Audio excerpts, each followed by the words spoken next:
नमस्कार दोस्तों। आज मैं आपको सुनाऊंगा परिवार और माँ, तीन भाई एक बहन की कहानी। एक गांव में एक सुखी परिवार रहता था। उस परिवार में तीन भाई और एक बहन थी।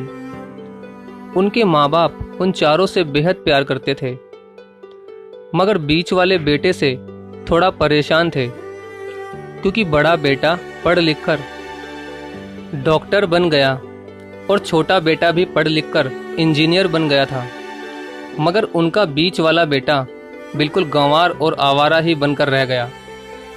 अब उनके दो बेटे डॉक्टर और इंजीनियर ने शादी भी कर ली थी, और कुछ महीनों के बाद ही उनकी बेटी की भी एक अच्छे घराने में शादी हो गई थी। मगर बीच वाला बेटा अभी भी कुंवारा ही था, क्योंकि वो बिल्कुल अनपढ़ था और कहीं पर मजदूरी का छोटा सा काम करता था। इसलिए उसे शादी के लिए कोई भी लड़की नहीं मिल रही थी, और उसके माँ बाप उससे बहुत परेशान हो चुके थे। अब जब भी उसकी बहन अपने मायके आती तो पहले वो अपने डॉक्टर और इंजीनियर भाइयों से मिलती थी, मगर बीच वाले भाई से वो बहुत कम मिलती थी, क्योंकि वो उसे ज़्यादा पैसे नहीं दे पाता था। लेकिन फिर भी वो अपनी बहन से बहुत प्यार करता था। अब उनके पिताजी की बीच वाले बेटे की शादी किए बिना ही मृत्यु हो गई।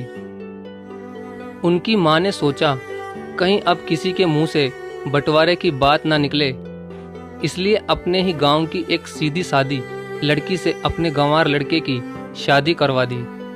शादी होते ही ना जाने क्या हुआ, अब उसका अनपढ़ बेटा पूरा मन लगाकर काम करने लगा और पहले से कहीं ज़्यादा मेहनत भी करने लगा।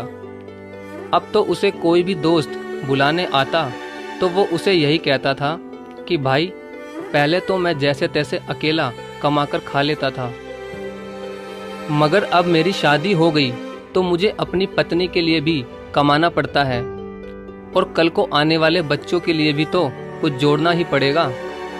इसलिए दोस्त, अब मैं तेरे साथ नहीं घूम सकता। ये कहकर उसका गंवार लड़का सीधा अपने काम पर निकल जाता है। अब उसके दोनों भाई डॉक्टर और इंजीनियर आपस में ये बात करते हैं कि हम दोनों तो उस गंवार से कहीं ज़्यादा पैसे कमाते हैं, इसलिए हम सब घर और ज़मीन का बंटवारा कर लेते हैं और उस गंवार से अलग हो जाते हैं, क्योंकि अब वो हमारे बराबर कभी भी नहीं कमा सकता। इसलिए उन दोनों भाइयों ने अपनी माँ के लाख मना करने के बावजूद भी बंटवारे की तारीख तय कर दी, और उन्होंने अपनी बहन को भी बुलवा लिया और अपने गंवार भाई से भी कह दिया कि आज तुम अपने काम पर मत जाना, क्योंकि हम सब आज घर और ज़मीन का बंटवारा करेंगे। उसी वक्त उसकी बहन भी आ जाती है।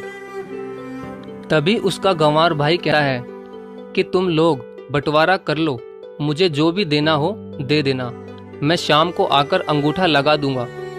तभी उसकी बहन कहती है, अरे बेवकूफ़, तू तो अनपढ़ ही रहेगा, जमीन का हिस्सा तो आमने सामने बैठकर ही होता है। तभी उसके दोनों भाई भी बीच वाले गंवार भाई को उल्टा सीधा कहते हैं। तब उसकी माँ भी उसे कहती है कि बेटा, आज तू काम पर मत जा, बंटवारा तेरे सामने ही होगा तो ही अच्छा है। उसी वक्त वकील भी आ जाता है। तभी वकील कहता है कि आपका सारा हिस्सा मिलाकर 10 बीघा जमीन है और आपका घर है। अब ये बताओ कि किसको कितना हिस्सा देना है, मैं उसी हिसाब से बंटवारे के कागज बना दूंगा। उसी वक्त उनका गंवार भाई कहता है कि वकील साहब, 5-5 बीघा मेरे दोनों भाइयों के नाम लिख दो, और ये जो हमारा मकान है ये मेरी प्यारी बहन के नाम कर दो। तभी उनके दोनों भाई और बहन पूछते हैं कि और तू हिस्से में क्या लेगा। तभी उनका गंवार भाई कहता है कि मेरे हिस्से में मेरी प्यारी माँ है ना। और तभी वो अपनी पत्नी की तरफ मुस्कुराते हुए कहता है कि क्यों मेरी प्यारी पत्नी, क्या मैंने गलत कहा क्या? उस गंवार की पत्नी अपनी सास से लिपट कर कहती है कि माँ से बड़ी वसीयत क्या होगी मेरे लिए। और उसी वक्त उसका गंवार पति भी अपनी माँ से लिपट जाता है। गंवार बेटे बहू के इसी प्यार ने जमीन जायदाद के बंटवारे को एक सन्नाटे में बदल दिया। तभी बहन अपने गंवार भाई के गले लगकर रोते हुए कहती है कि माफ़ कर दो भैया, मैं आपको समझ नहीं सकी। तभी उसका भाई कहता है कि मेरी प्यारी बहन, इस घर में जितना अधिकार हमारा है उतना ही अधिकार तेरा भी है। और रही बात बंटवारे की, तो बंटवारा नहीं करने से हमारा जीवन रुक तो नहीं जाएगा। क्यों करते हैं हम बंटवारा? क्या हम एक साथ मिलकर नहीं रह सकते, जैसे हम बचपन में मिलकर रहते थे? एक साथ मिलकर रहने को ही तो कहते हैं एक अच्छा परिवार, और उस अच्छे परिवार को संभालती है एक माँ। तभी उसके दोनों भाई भी बहुत शर्मिंदा होते हैं और वो बंटवारे के सभी कागज फाड़कर फेंक देते हैं। और उस दिन के बाद से ही उनका पूरा परिवार खुशी खुशी एक साथ ही रहने लगा। तो दोस्तों, ये थी परिवार और माँ की एक सच्ची कहानी।